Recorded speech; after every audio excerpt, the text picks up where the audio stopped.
Hello everyone, and in this video I will show you how to use the crop tool in Final Cut Pro.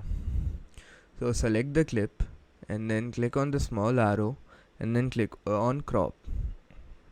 Now here you can see three options: trim, crop and Ken Burns. We'll learn about crop tool in this video. So once you click on crop, you can crop the video to wherever you want. So for example, if I want to crop on this part over here, I'll just drag it from here and then position it over here. So as you can see, I have cropped all of this part and the only part available now is this one. Now click on done, and as you can see, the clip is now cropped out and only this part is visible.